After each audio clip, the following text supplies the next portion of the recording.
La primera tentación de Satanás al hombre fue engañarles. ¿Y cómo les engañó? Pues ofreciéndoles ser como él, ser como Dios, ¿no?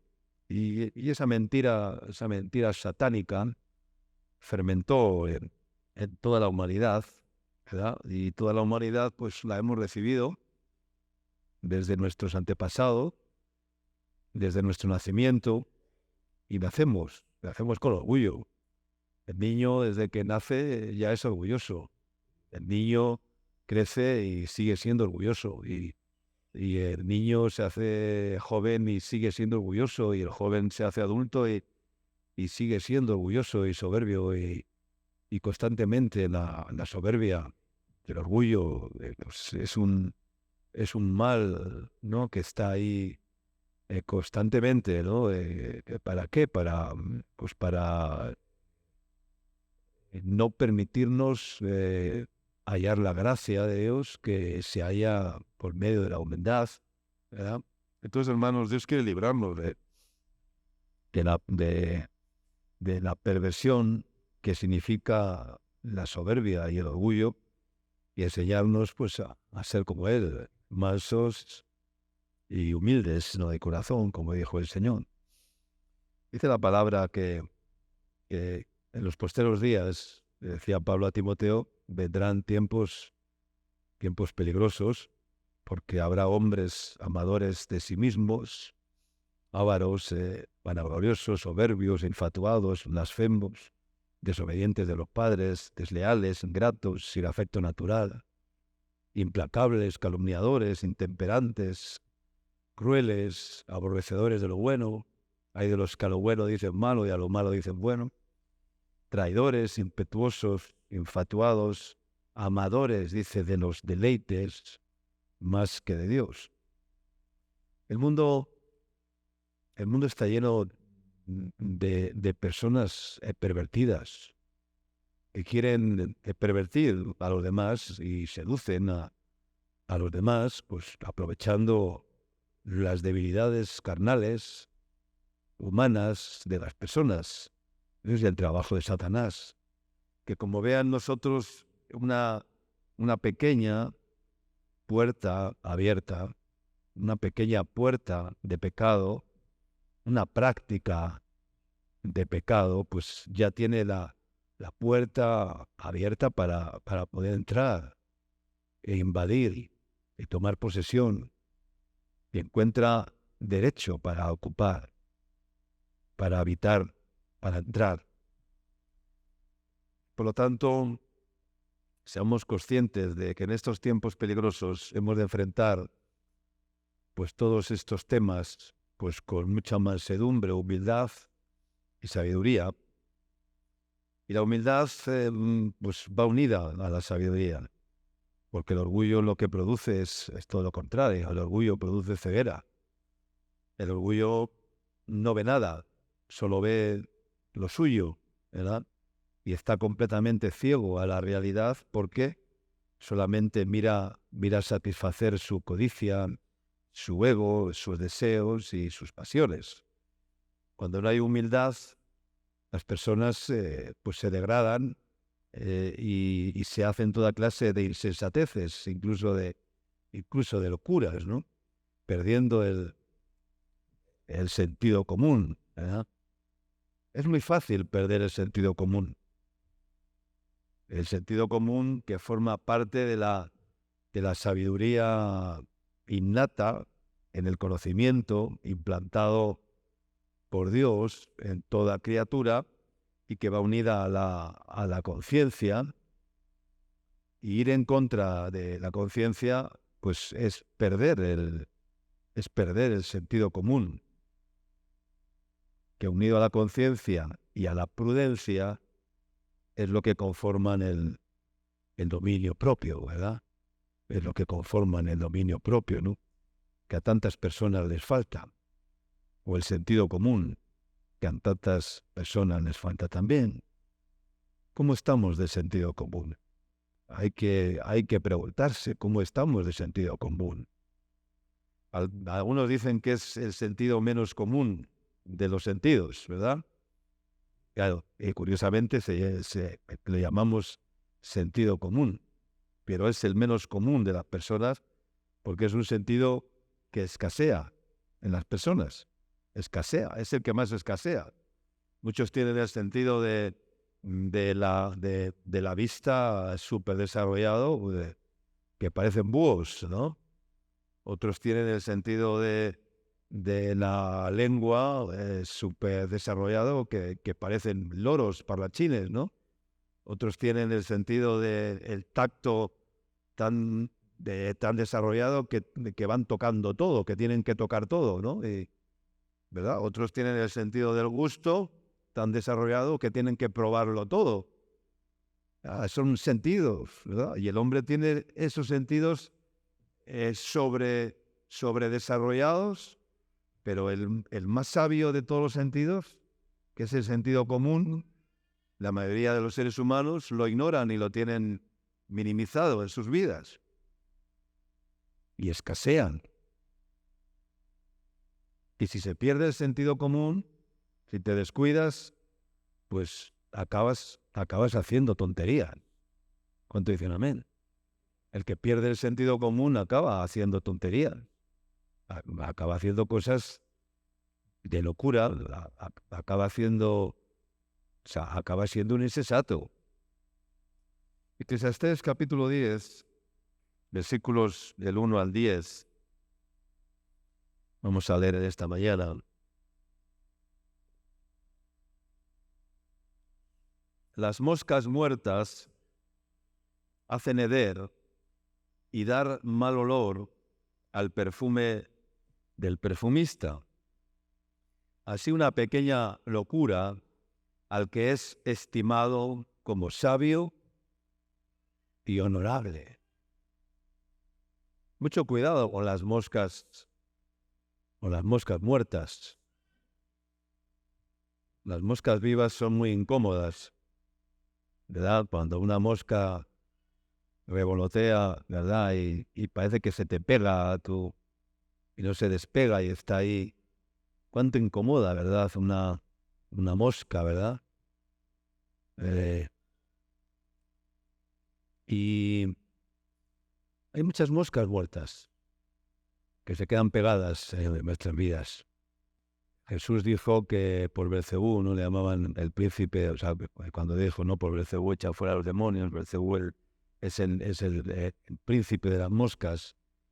Y esas moscas aparecen en cualquier momento.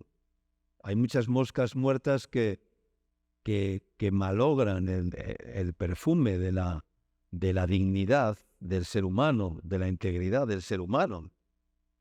Y sobre todo de aquel que es estimado como sabio y honorable, ¿verdad? ¿Cuántas personas sabias y honorables hemos visto a lo largo de la historia que por una pequeña mosca pues han dañado toda su trayectoria, ¿verdad?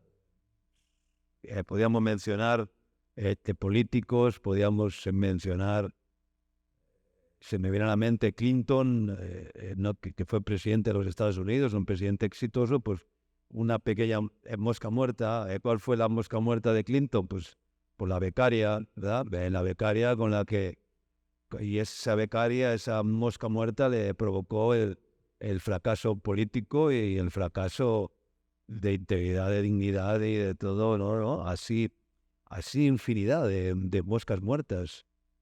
Y tú que no eres nadie tan, ¿no? Pero esas moscas muertas si no las sacas del frasco, pues van a malograr el perfume que Dios ha derramado en ti. Dice, así una pequeña locura, dice, una pequeña locura, porque una mosca es diminuta.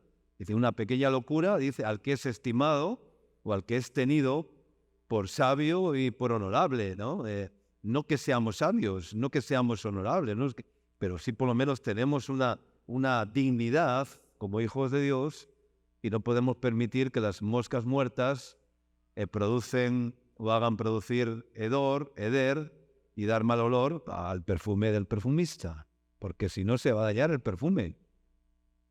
Tú metes unas moscas muertas en cualquier frasco pues van a malograr el perfume, van a dañar el líquido, el que sea, ¿no? Lo que sea, ¿verdad? Porque una mosca muerta lo que trae es putrefacción y corrupción, ¿verdad? Y toda clase de gérmenes y toda clase de bacterias. Como decía, puede acabar un sabio y honorable, puede acabar siendo un insensato y un necio, pues por perder el sentido común y dejarse llevar por impulsos, ¿verdad?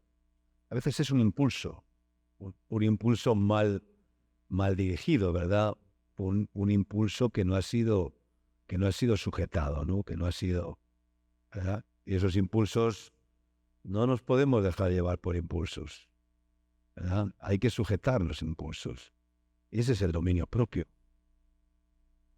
Vamos a seguir leyendo. Dice, el corazón del sabio está a su mano derecha, mas el corazón del necio a su mano izquierda. Este versículo es muy curioso. Tú mira a ver en tu pecho y sabemos que donde late el corazón, ¿verdad? ¿En el lado qué? ¿Dónde tienes el corazón? ¿En el derecho o en el izquierdo? Algunos igual lo saben dónde tienen el corazón, ¿verdad? En el lado izquierdo, ¿no? Tampoco aquí escorado al lado izquierdo, no está en el centro del pecho, sino más bien a un ladito, en el lado izquierdo. Pero ¿qué significa esto, no? ¿Cuántos hay aquí que son zurdos? ¿Cuántos? Mira, se cuentan con los dedos de una mano, ¿no? Escasean las personas zurdas, ¿no? Son muy pocos las personas que son zurdos, que escriben con la mano izquierda, que son, ¿no? La mayoría somos diestros, ¿no? Usamos más la derecha que la izquierda, ¿verdad? Y el corazón, pues, ¿y por qué? Pues porque el corazón debe de estar cerca de la acción, ¿no? Y no de la acción, digo, y no de los sentimientos, porque el corazón engañoso, el corazón perverso, el corazón maligno es el corazón humano, es el corazón carnal, es el corazón que está ¿en dónde? ¿En el lado qué? En el lado izquierdo. Pero dice que el corazón del sabio no está en el lado izquierdo, está en el lado derecho, está a su mano derecha. Mas el corazón del necio, dice, está en su lado izquierdo. Quiere decir que el corazón humano, el corazón perverso, el corazón que no ha sido regenerado por el Señor, claro que está en el lado izquierdo, ese es el corazón humano que todos tenemos. Pero el Señor quiere hacer un cambio y trasladar el corazón necio que está en el lado izquierdo al lado derecho, ¿verdad? Para hacer un corazón sabio y un corazón entendido, ¿no? Porque el corazón en el lado izquierdo es el corazón engañoso, es el corazón, ¿verdad? Que es más perverso y más maligno que todas las cosas, ¿verdad? Es el corazón del hombre, que si le dejamos que siga impulsando deseos insensatos, pues para buscar satisfacciones carnales o egoístas, pues puede terminar destruyéndonos, ¿no? Y aún mientras va el necio por el camino, verso 3, dice, le falta cordura y va diciendo a todos que es necio. Al insensato le falta cordura, no lleva cordura con él.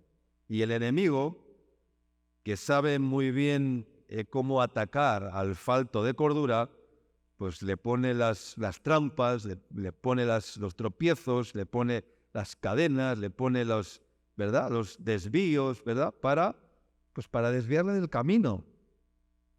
Dice, aún mientras va el necio por el camino, le falta cordura y va diciendo a todos que es necio.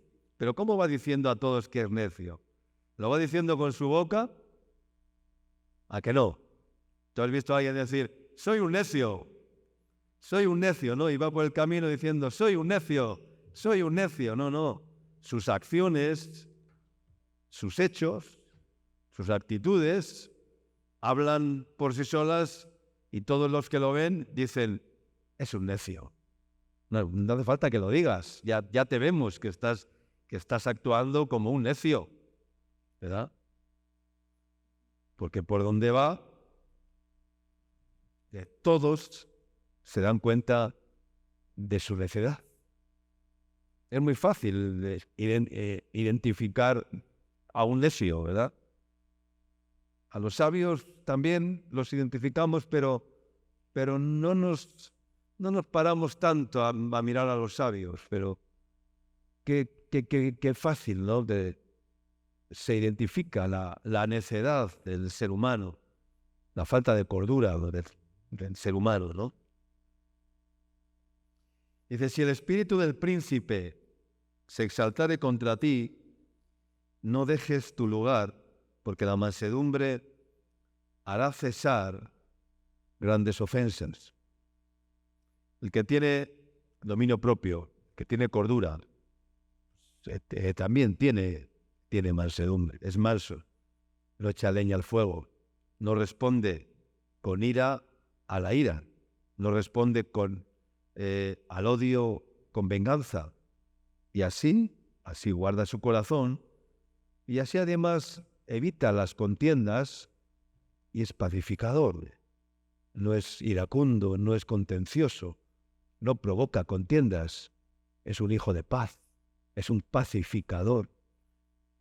Bienaventurados los pacificadores, dijo Jesús. ¿Por qué? Porque ellos serán llamados hijos de Dios. Dice la bienaventuranza. Somos pacificadores, pero para ser un pacificador hay que ser un hombre cuerdo, un hombre manso, un hombre humilde, con sencillez, con humildad, porque si no, nunca podemos ser pacificador. Hay un mal que he visto debajo del sol, a manera de error emanada del príncipe. La necedad está colocada, ¿en dónde? Dice, en grandes alturas. Y los ricos están sentados en lugar bajo, ¿verdad? Qué contradictorio es esto, ¿no? Vi siervos a caballo y príncipes que andaban como siervos sobre la tierra. ¿Cuántos hemos visto, verdad, colocados en grandes alturas, verdad? La necedad está colocada ¿en dónde? Dice, en grandes alturas. ¿Cuántos llegan a lugares altos y cuando están en los lugares altos, ahí se les manifiesta su necedad? Y terminan avergonzados. ¿Cuántos políticos en lugares altos han terminado avergonzados, verdad? Actuando como necios, ¿verdad? La necedad está colocada en grandes alturas y estamos viendo cada vez más políticos, ¿verdad? Que caen de su necedad, que caen de las grandes alturas. Dice, y los ricos están sentados en lugar bajo. Vi siervos a caballo. Y vi príncipes que andaban como siervos sobre la tierra, ¿verdad? Que no andaban no montados en un caballo, ¿verdad? En grandes alturas, ¿verdad? Sino aun siendo príncipes, andaban como siervos caminando sobre la tierra. Pero he visto siervos a caballo, personas que no eran dignos, subidos en un trono, subidos en un caballo, personas que no que no tenían la dignidad para ocupar un lugar de honra, un lugar de autoridad, un lugar de gobierno, un lugar de... Y ahí están. O hayan estado. Esos son los siervos a caballo. Pero príncipes que andaban como siervos sobre la tierra. Esto es sabiduría de Dios. Y esta es la locura. Siervos a caballo, como algunos, ¿no?, que no tenían nada, ni eran nada, gobernando, pues montados en caballos a costa de alcanzar poder. ¿No? El que hiciere hoyo caerá en él, y el que aportillare vallado le morderá la serpiente. El sentido común nos lleva a saber que lo que sembramos cosechamos. ¿Cuánto dicen amén? Todo aquel que tiene sentido común sabe perfectamente que esta ley se cumple en lo natural y en lo espiritual. Lo que sembramos cosechamos. Y entonces el sentido común nos da la prudencia para cuidarnos, que para decir yo no puedo hacer cualquier cosa. O sea, yo no puedo hacer cualquier cosa, no puedo ni debo hacer cualquier cosa. A veces pensamos que podemos hacer cualquier cosa y no nos damos cuenta de que cuando hacemos o pensamos así, estamos perdiendo el sentido común y estamos siendo hombres faltos de cordura. Tengo que medir lo que está bien y tengo que medir lo que está mal, lo que es justo y lo que es injusto, porque si no, eso se volverá como un boomerang contra mí. Si no separo, si no, dice, hablando de los sacerdotes en Ezequiel, dice, y enseñarán a mi pueblo a discernir entre lo santo y lo profano, entre lo puro, entre lo limpio y lo inmundo, entre lo que... Hay que aprender a discernir. Y eso lo hace el hombre que tiene sentido común, que tiene cordura. Yo no puedo hacer cualquier cosa. Tú no debes ni puedes hacer cualquier cosa. Claro que puedes, pero no debes hacer cualquier cosa, porque eres un hijo de Dios, porque eres una hija de Dios. Y un hijo de Dios y una hija de Dios, pues no hacen ciertas cosas. Y si las hacen, quiere decir que no tienen la simiente de Dios. Quien corta piedras se hiere con ellas. El que parte leña, en ello peligra. Si se embotara el hierro y su filo no fuera amolado, hay que añadir entonces más fuerza. Pero la sabiduría es provechosa para dirigir. Sabiduría. Estamos hablando claramente de lo que es contrario a esa sabiduría, que es la insensatez y la necedad, y la importancia de tener cordura y de tener sentido común. Es necesario aprender a decir no cuando hay que decir no, y a decir sí cuando hay que decir sí. No hay muchas cosas más, ¿verdad? O con Cristo o contra Cristo. O es la voluntad de Dios o no es la voluntad de Dios. No podemos decir, ya, no, es que esto o es voluntad de Dios o no es voluntad de Dios. O vas con Dios o vas contra Dios. Porque si te opones a la voluntad de Dios, ¿estás yendo contra Dios o cómo es? Claro que sí. O es con Dios o es contra Dios. O es la voluntad de Dios o no es la voluntad de Dios. Mira bien lo que decides hacer, si es la voluntad de Dios o no es la voluntad de Dios. Porque si te vas en contra de la voluntad de Dios, no te va a ir bien, te va a ir mal. Y así actúan las personas necias, insensatas y faltas de cordura, sin sentido común.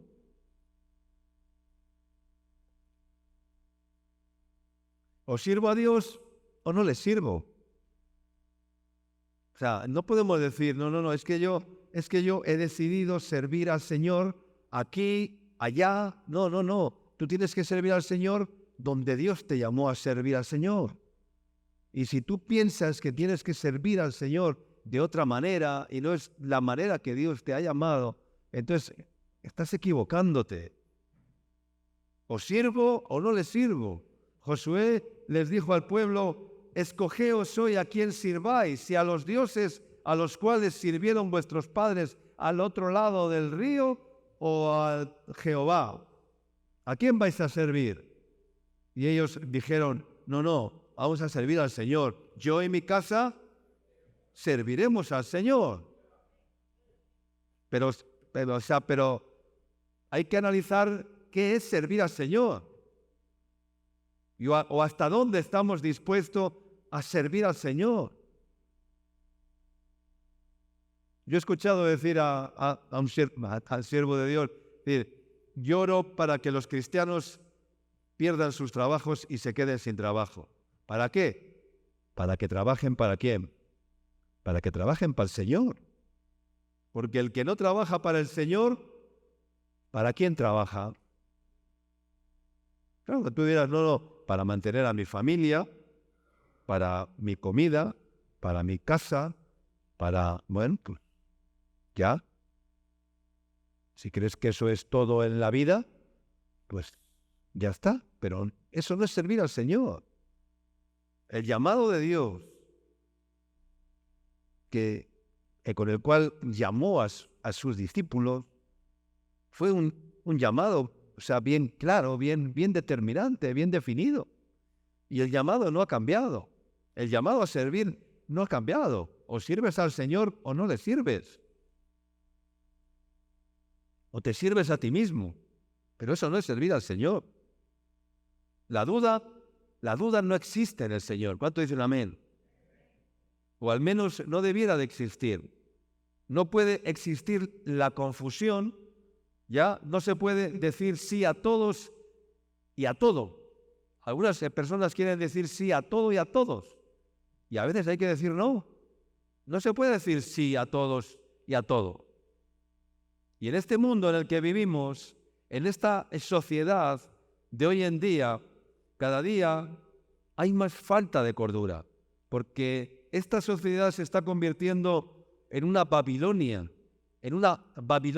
de locura y además cada vez más vergonzosa,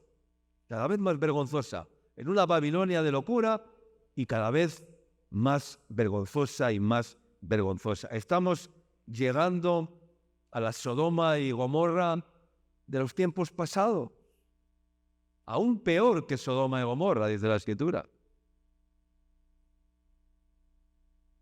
Y esto lo estamos viendo cada día en este mundo.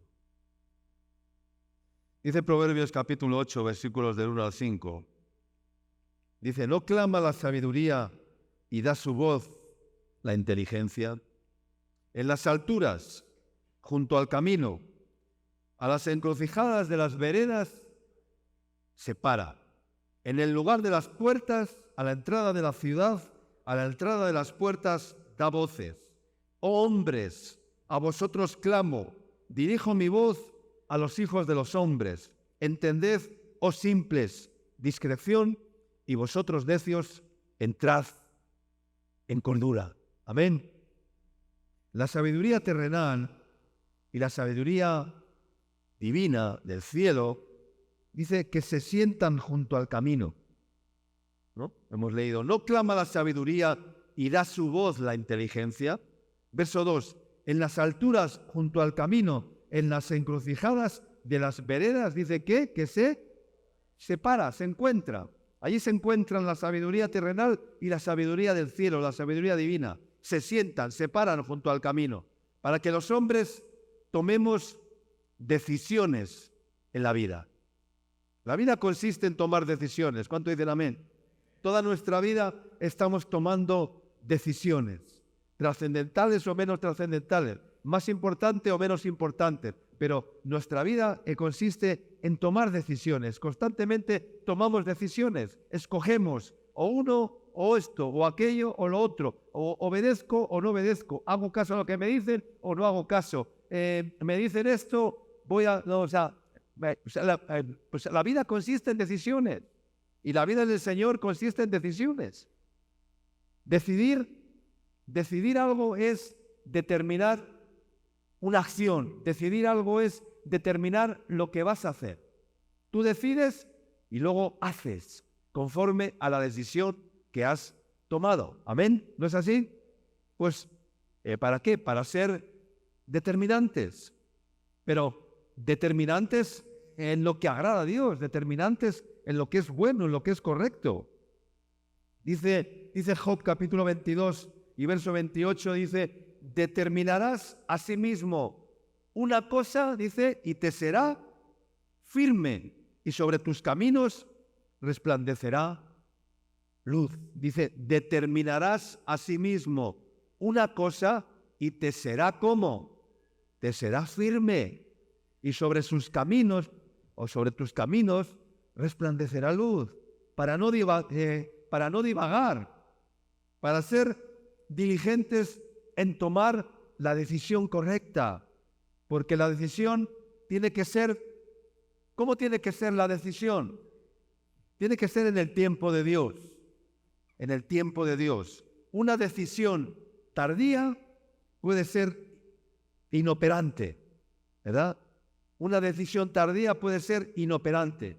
Cuando nos retardamos en una decisión que debíamos de haber tomado antes, cuando la tomamos fuera de tiempo, es inoperante, porque ya se pasó el tiempo de tomar esa decisión.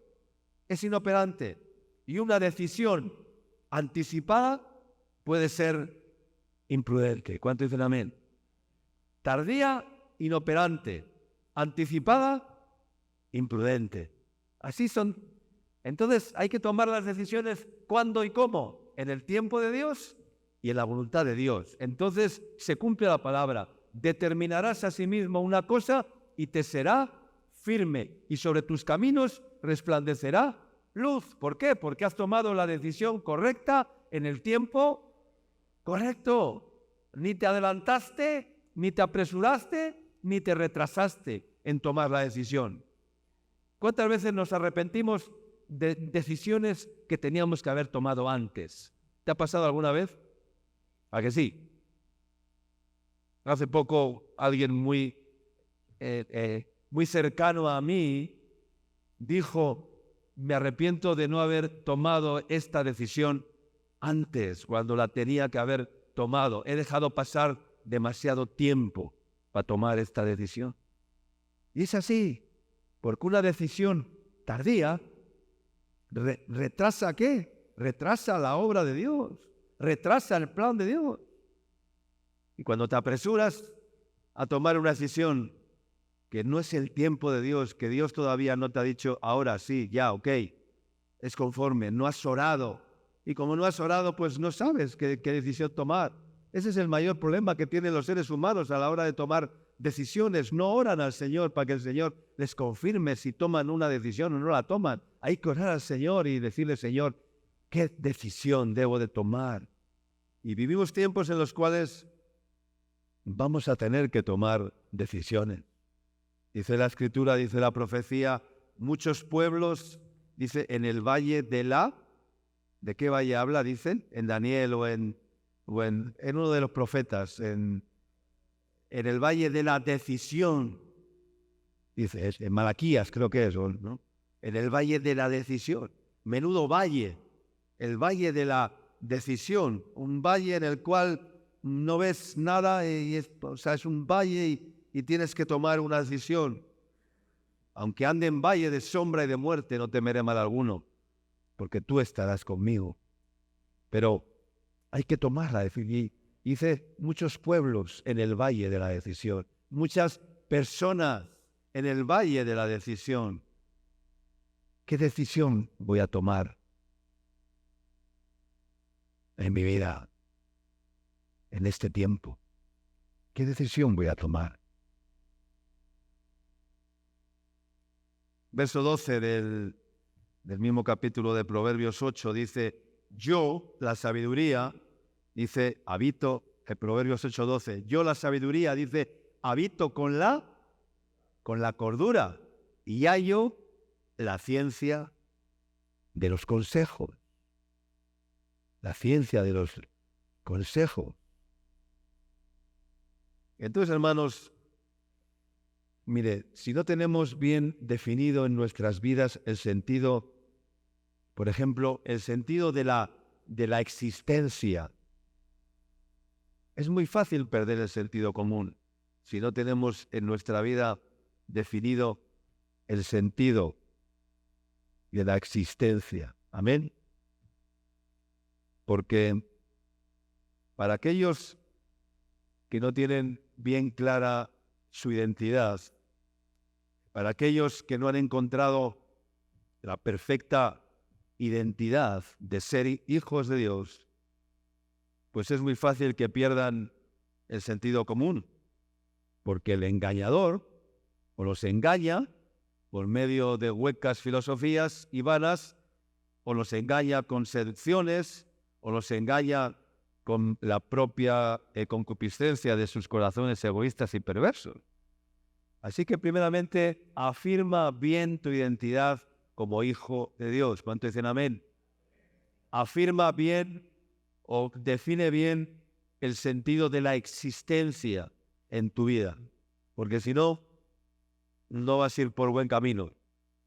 El que no tiene eso bien definido va a perder el sentido común, porque como no sabe quién es, como no sabe qué hace, como no sabe qué tiene que hacer, como no sabe para qué ha sido llamado, para qué ha sido, pues entonces pierde el sentido común y hace cosas que no son conforme a, porque no tiene el sentido común, porque no tiene la existencia bien definida en su vida, porque no sabe quién es. El que no sabe quién es en el Señor pierde el sentido común y hace cosas desvarías.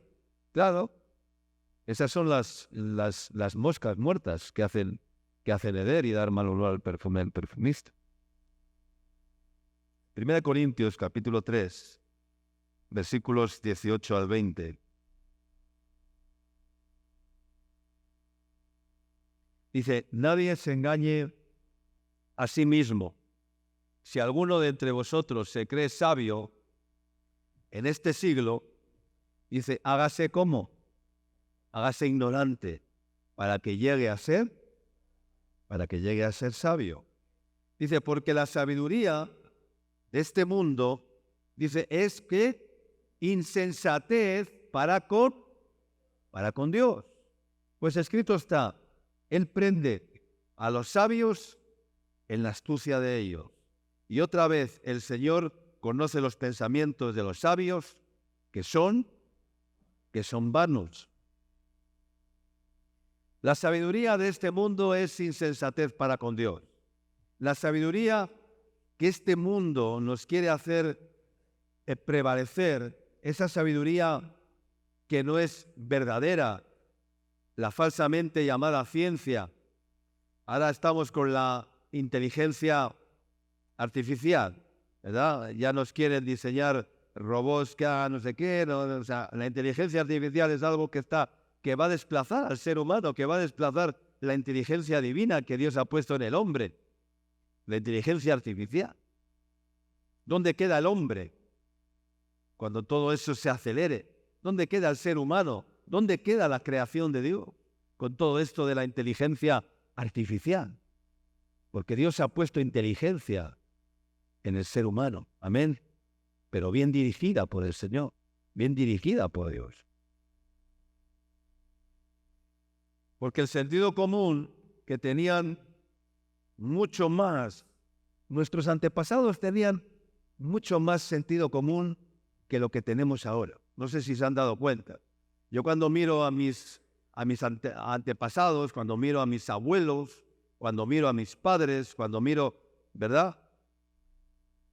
Ellos tenían mucho más sentido común de lo que tenemos ahora. ¿Sí o no? ¿Y por qué? Pues era una forma sencilla. Tener paz, comer del trabajo, ¿verdad? Tener familia, cuánto se valoraba la familia antiguamente, ¿verdad? Llevarse bien con los vecinos, ¿verdad? Paz y buenos alimentos, así vivían nuestros antepasados. No tenían problemas con nadie. No tenían que bloquear a nadie de sus redes sociales, no tenían que... Hoy los jóvenes están de novios, se enfadan y se bloquean de las redes sociales. Yo no entiendo nada, ¿verdad? Y se bloquean y se quitan la foto del muro y se quedan ahí en abstracto, en anónimo. Hermanos, yo nunca he quitado una foto de mi mujer, de mi... No, o sea, ni de mi cuarto, ni de mi estantería, ni de... aunque haya discutido, o sea, por favor. Pero hoy en día me enfado con el hermano, me enfado con el amigo, le bloqueo de WhatsApp, le bloqueo en el Instagram, le bloqueo en el Facebook, no sé qué, quito la foto. Así andamos, ¿verdad? Así está este mundo. Nuestros antepasados no tenían ese problema, todos se llevaban bien, todos los vecinos se respetaban, todos comían juntos, todos participaban del trabajo del campo, ¿verdad? Del trabajo de... Era tan una vida tan sencilla, ¿verdad?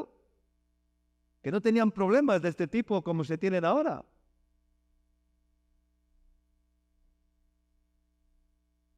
¿Había más sentido común o no había más sentido común? Claro que tenían mucho más sentido común. Porque con esa sencillez eran mucho más felices de lo que son ahora los seres humanos. ¿Sí o no? Con esa sencillez eran mucho más felices de lo que son ahora las personas. Y afirmar, como dicen muchos ahora, de que todas las ideas son respetables. ¿Tú crees que todas las ideas son respetables? Eso es una mentira del diablo. Todas las ideologías no son respetables, por favor. Son respetables todas las personas, pero las ideas que tienen las personas, perdóname, no son respetables. ¿Cuánto dicen amén? Las personas sí, pero las ideas de las personas no son respetables. No podemos respetar las ideas de las personas que son ideas que son contrarias a la ley de Dios y a la divinidad de Dios. Respetaremos a las personas, por supuesto que sí, pero las ideas de las personas no las podemos respetar, porque ofenden a Dios. Todas las personas son respetables, pero las ideas no pueden ser respetables. No pueden ser respetables aquellas ideas o pensamientos que son perversos, diabólicos y que ofenden a Dios. No podemos confundir respetar a las personas con respetar a las ideas de las personas. ¿Cuánto dicen amén?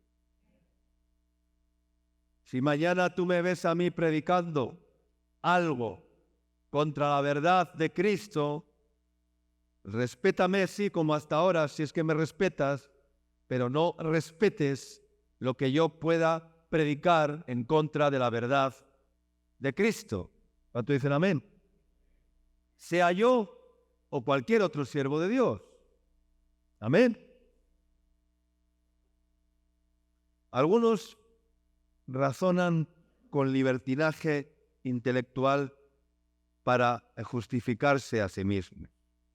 Parece que hoy en día todo es razonable, todo se puede razonar, todo se puede conversar, todos podemos opinar, todos podemos razonar, todos podemos dar nuestra opinión. Hay libertad de expresión y todos podemos opinar acerca de las cosas, ¿verdad? Y en las redes sociales y en todo, cualquiera puede opinar, cualquiera puede decir, cualquiera puede plasmar ahí su idea, su pensamiento, su ideología, que todo está permitido, ¿verdad? Porque todos tienen derecho a hacerlo, ¿verdad? Y hay libertad de expresión, bueno, ya, pero hasta cierto punto, ¿no? Y parece que hoy en día absolutamente todo se puede razonar. Todo se puede razonar. A todo se puede llegar a un acuerdo, a todo se puede llegar a un conformismo, a todo se puede llegar a una misma... No, mentira. No se puede llegar a un acuerdo en todo, hermano. Dice Jesús, ¿qué dijo Jesús? Vendrán tiempos en que los enemigos del hombre serán ¿quiénes? Los de su propia casa. Y se pondrán en enemistad el padre contra la madre contra la hija contra la madre, la nuera contra su suegra. Eso sobre todo, la nuera contra la suegra, eso es algo que innato, ¿verdad? O la suegra contra la nuera. Pero está hablando de que los enemigos del hombre serán los de su propia casa. Porque no todo es razonable. No todo es bueno. No todo se puede llegar a un acuerdo. Yo no puedo llegar a un acuerdo contigo en algo que vaya contra Dios. Nunca llegaré a un acuerdo contigo si me planteas o me quieres razonar algo que va contra Dios. Perdóname, no me voy a poner de acuerdo contigo en eso. De ninguna manera.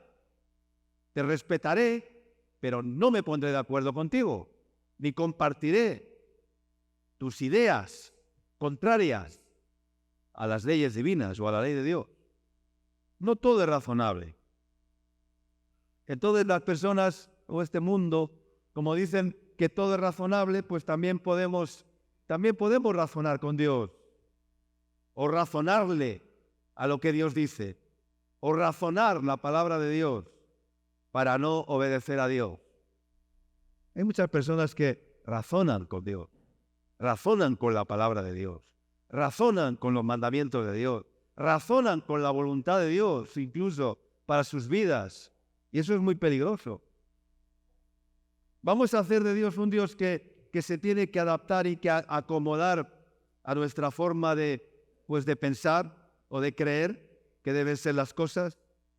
Y hacemos un diseño de Dios como nosotros pensamos, queremos o deseamos. No puede ser. Porque no agradó a Dios que el hombre llegara a Él por medio de la razón. ¿Le agradó a Dios que el hombre llegara a Él por medio de la razón? Nunca, jamás. No le agradó a Dios salvar a los hombres por la razón, sino por fe. ¿Por qué fue? Por la locura de la predicación. A Dios le agradó salvar al hombre, no por la sabiduría del hombre, no por el razonamiento del hombre, no. A Dios le agradó salvar al hombre por medio de la locura de la predicación, por medio de la locura de la fe, por medio de la locura de la cruz. Por eso, Dios le agradó salvar al hombre. Y es por eso que muchos no reciben la verdadera fe, porque son cabezones, razonadores, y que no aceptan nada que ellos... Hay personas que no aceptan nada que ellos no lo hayan organizado previamente en su cerebro. Fíjate lo que te voy a decir, ¿ya? Como esto no lo tengo yo aquí organizado en mi cerebelo, no lo acepto, ¿verdad? Solo acepto lo que yo organizo aquí, ¿verdad? Lo que yo pienso, lo ordeno en mi cerebro, lo encajo y me hago una imagen de ello, ¿verdad? Y ya lo tengo aquí grabado. Entonces viene el Señor y te dice otra cosa y dice, no. Yo en mi cerebro ya lo tengo así planificado, ideado, pensado y organizado. Entonces aquí Dios ya no entra, ya no hay lugar para Dios. Yo tengo mis pensamientos ordenados según mis pensamientos en mi cerebro. Pero dice la Escritura que los pensamientos con el consejo se ordenan. Porque los pensamientos, ¿cómo son? ¿Son ordenados o son desordenados? Son desordenados, hermano. Tus pensamientos no son ordenados. Tú no creas que tienes tus pensamientos ordenados aquí en carpetas como si fuera una computadora y tienes aquí en tu cerebro un montón de carpetas y tienes todo ahí, todos los archivos ordenados. No. Tus pensamientos son completamente desordenados. Hoy piensas eso y mañana piensas algo y dices, pero Dios mío, pero ¿cómo puedo yo pensar eso? ¿Cómo puede haber venido a mi mente este pensamiento? Incluso ¿cómo puedo haber soñado esto? ¿No te pasa a veces que has soñado cosas en tu subconsciente mientras dormías y cuando te despiertas dices, pero ¿cómo puedo haber soñado esto? Dios mío, ¿qué es lo que puede pasar por mi mente? Entonces, hermanos, hay personas que no aceptan nada que ellos no tengan aquí ya organizado. Es imposible para esas personas que reciban la verdadera fe. Y la obediencia a la fe, mucho menos. Recibirán posiblemente una fe religiosa, intelectual, que ellos siguen manejando. ¿Tú crees que puedes manejar la fe? La fe no se maneja. La fe no se puede manejar. A Dios no le puedes manejar. Dios no es un auto que tú puedas manejar, que tú puedas aparcar cómodamente cuando quieras, ¿verdad? No es un utilitario que tú puedas utilizar. Hoy en día, y cada vez los autos son más utilitarios, ¿verdad? Ya hay autos ya que aparcan solos, ¿ya? Hay autos que cuando te desvías del carril, te mandan a tu carril. El volante empieza a hacer así y te lleva a tu carril. Hay autos ya, o sea, hay ya autos utilitarios que ya lo hacen todo por ti, ¿verdad? Y son muy cómodos, son muy prácticos, ¿verdad? Aparcan solos, no, pero Dios no es un utilitario que tú puedas utilizar para tu comodidad, para tu pensamiento, para tu necesidad, para tu decisión, para tu egoísmo, para tu pensamiento.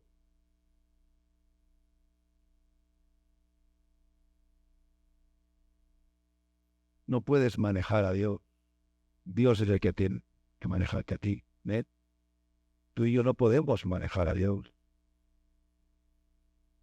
Entonces estas personas nunca tendrán la fe divina que es un don y es un fruto del Espíritu Santo. ¿Y que le da a quién?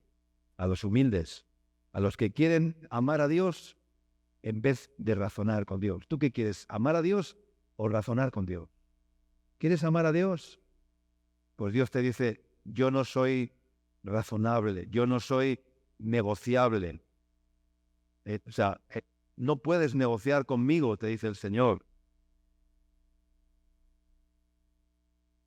Dios busca a aquellos que con sencillez han aceptado y dicen, Cristo es mi cabeza. Amén. Cristo es mi cabeza, santa y gloriosa.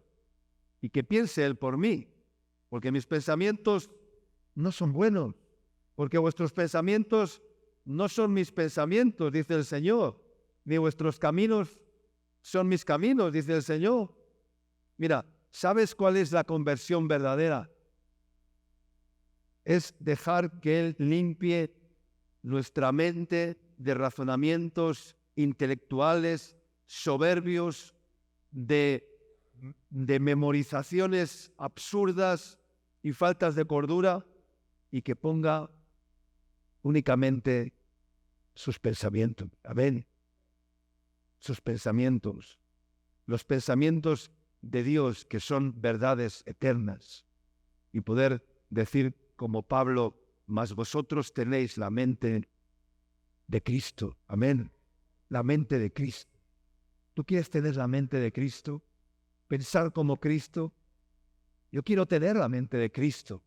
Lucho cada día por alcanzar esa madurez en mi mente. Pero creo en la palabra, le creo a Dios. Y creo que si la palabra dice, mas vosotros tenéis la mente de Cristo, yo puedo llegar a tener la mente de Cristo. Amén.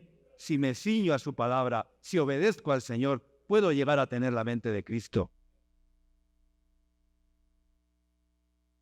Quiero terminar con la exhortación de Pablo, porque si vivimos la experiencia de la fe verdadera como una vivencia, no como una idea, no como un logo solamente, no como conocimiento, sino como una experiencia de vida y de experimentar la realidad de la vida de Dios, del aliento de Dios, pues como dice en Timoteo, en 2 de Timoteo capítulo 1, quiero terminar con esta exhortación. Dice 2 Timoteo capítulo 1, versículos 6 y versículo 7, dice, por lo cual te aconsejo que avives el fuego del don de Dios que está en ti, si es que está en ti. Si no os lo ha dado, cuidado, no lo perdamos. y si no te lo ha dado todavía, pídeselo hoy a Dios para que te lo dé, ¿ya? El fuego del don de Dios que está en ti por la imposición de mis manos. Esto se lo decía Pablo a Timoteo, por la imposición del Espíritu Santo, por la imposición del Señor o de cualquier siervo de Dios. Aviva el fuego del don de Dios que está en ti por la imposición de Dios. Porque no nos ha dado Dios espíritu de ¿qué? De cobardía, sino de poder, de amor y de dominio propio, de sentido común, de dominio propio. No seamos cobardes. ¿Sabes por qué? El cobarde pierde rápidamente el sentido común, pierde el dominio propio. Y cuando tiene que enfrentar la dificultad, como no tiene sentido común, pues ¿qué hace? Huye, se esconde, y entonces el peligro le alcanza o no vence la situación y no crece. Pero el dominio propio viene a nuestras vidas por vivir con la fe que nos da el valor. Solamente la verdadera fe nos puede dar valor. ¿Cuánto dicen amén? Solamente la verdadera fe nos puede dar el valor, la valentía. Si no, seguiremos siendo cobardes toda nuestra vida y tendremos miedo, temor, inseguridades, dudas, conflictos, porque no tenemos la verdadera fe que va más allá, que mueve montañas, que confía en Dios, que no se mueve, que es como el monte de Sión, inamovible, que permanece y permanece para siempre. Amén. Porque el que oye mis palabras y las hace, le compararé a un hombre que prudente, que edificó su casa sobre la roca, y vinieron vientos, ríos, tempestades, y dieron con ímpetu contra aquella casa, y esa casa ¿qué? No cayó, porque estaba cimentada sobre la roca. Amén.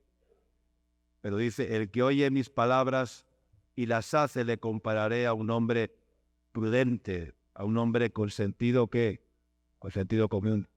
Pero el que oye mis palabras y no las hace, le compararé a un hombre ¿qué? Insensato, que puso su casa sobre la arena y vinieron vientos, ríos y tempestades, ya sabemos, y esa casa cayó, se deshizo, se desarmó, porque no estaba fundamentada sobre nada, sobre arena. Entonces, hermanos, dominio propio, el poder solo lo da Dios por la fe, por la visión de lo correcto, por la visión de la verdad, para no dejar que se apague la lámpara y pierdas la luz de Cristo en tu vida, porque son cada vez más los que caen en las trampas de la oscuridad, en las trampas de este mundo, en los engaños de este mundo, en las trampas diabólicas de este mundo, porque no nos ha dado Dios espíritu de cobardía, sino de poder, de amor y de dominio propio, de sensatez, de sentido común. Amén. Así que ese sentido es el que tenemos que despertar, que tenemos que avivar, que tenemos que buscar, que tenemos que anhelar del Señor, ¿verdad? Ese sentido de la sensatez, de la cordura, de la sabiduría, que solamente Dios nos puede conceder. Amén.